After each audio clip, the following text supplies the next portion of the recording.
Nous sommes le 15 février 2005. Ma fille vient de naître, c'est notre 4e enfant. Je suis trentenaire, en pleine ascension professionnelle, entouré de gens qui réussissent, qui sont brillants intellectuellement. Bientôt 10 ans de mariage avec une épouse gaie et intelligente. La vie me sourit. Les week-ends s'enchaînent, dîners, soirées mondaines, discussions entre potes du même milieu, sans grand souci. On m'a aussi proposé de devenir franc-maçon. J'ai accepté, flatté d'avoir été sélectionné et coopté dans une loge du Grand Orient de France. Juste pour ne pas supprimer totalement Dieu de ma vie, je continue d'aller à la messe le dimanche, le minimum syndical, en me disant que ça peut tout de même pas faire de mal, en souvenir de ce que j'avais vécu autrefois. Sauf que la messe, moins on y va, plus on trouve ça barbant. Je sais pas pour vous. Alors ma femme me dira plus tard que j'étais devenu pratiquant non-croyant. C'était vrai. À la réunion de préparation du baptême de notre fille, à laquelle m'envoie mon épouse, j'entends les belles démarches des autres parents. D'ailleurs, je crois que c'était dans une paroisse confiée à la communauté de l'Emmanuel, en région parisienne. Et puis, il y a la question classique à chaque parent, pourquoi voulez-vous faire baptiser votre enfant? Pris d'un, peut-être un peu de taquinerie, en tout cas un sursaut de franchise, je dis, pour faire plaisir à ma femme. Mais en fait, ça lui a fait plutôt de la peine. Et puis en 2005, il y a le 2 avril.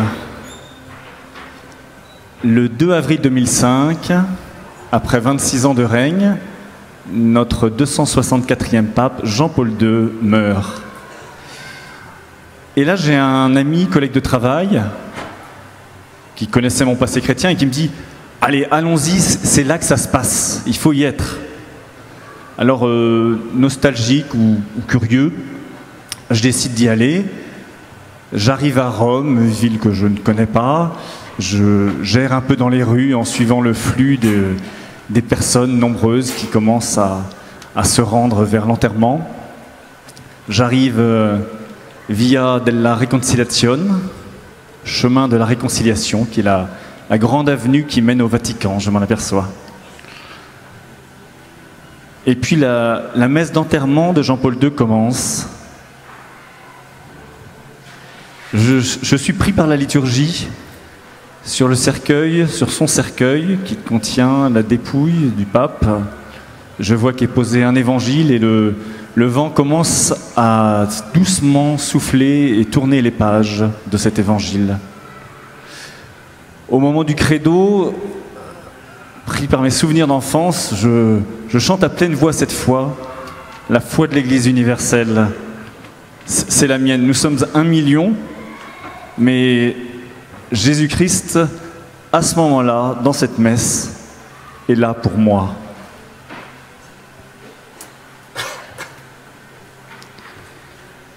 Voilà, je suis saisi par l'incroyable recueillement de cette foule au moment de la consécration. 3 heures plus tard, la messe se termine, il est midi, le vent a tourné la dernière page de l'évangile qui était posée sur le cercueil. J'ai choisi, je suis redevenu catholique. C'est déjà la fin de la messe, la place s'est vidée, il reste quelques petits groupes épars. J'ai pas envie de quitter ces lieux, cette place Saint-Pierre, c'est chez moi. C'est ma maison, c'est l'église. Je suis revenu chez moi. Quelqu'un m'y attendait. Le Seigneur m'attendait là. Je suis venu à Rome mu par un mélange de curiosité et de nostalgie. J'en repars catholique. Et c'est dans cette foi que notre fille sera baptisée quelques semaines après. Et cette fois, pas pour faire plaisir à ma femme. Alors après l'intensité de cette étape, je dois remettre de l'ordre dans ma vie. Ma femme est heureuse de me retrouver transformé. Il y a la question de la franc-maçonnerie qui se pose. J'ai eu la chance d'être bien formé dans ma jeunesse, donc je connais l'enseignement de l'Église. Et j'ai pu mesurer intimement combien l'Église est sage en disant « il faut choisir ». Soit une vérité que l'on construit soi-même par l'homme, soit une révélation transcendante qui nous est donnée, soit un baptême qui invite tout le monde dans la clarté,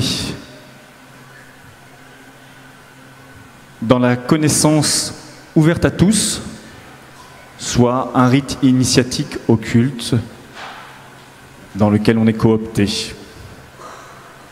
Je choisis donc et j'écris au maître de ma loge.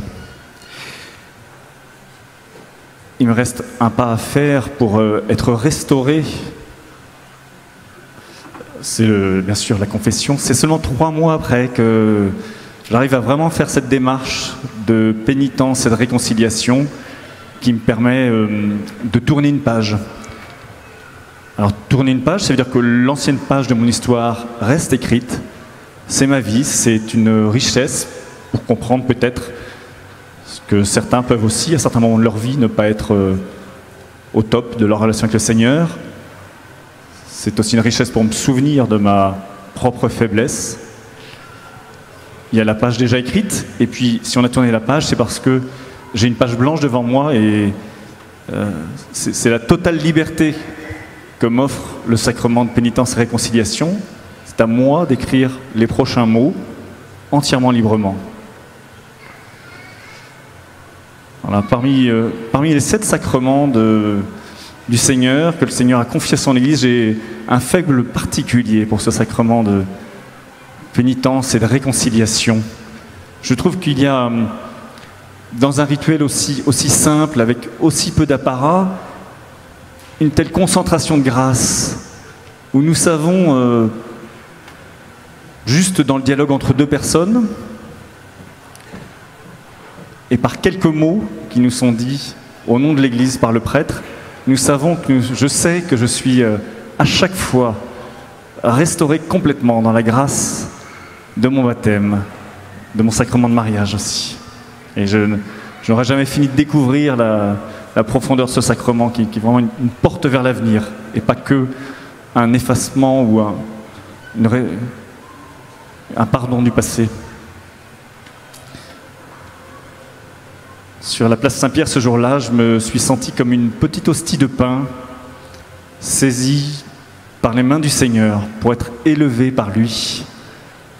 Alors je retombe toujours fréquemment, je doute, je pêche par manque d'espérance, le péché est toujours là, il revient toujours, mais et grâce à vous qui me permettez d'exprimer de faire mémoire de cet événement dans ma vie, eh bien, je me souviens qu'il y a un jour, le Seigneur est venu me chercher et m'a relevé, et pour moi c'était ce jour de printemps sur la place Saint-Pierre.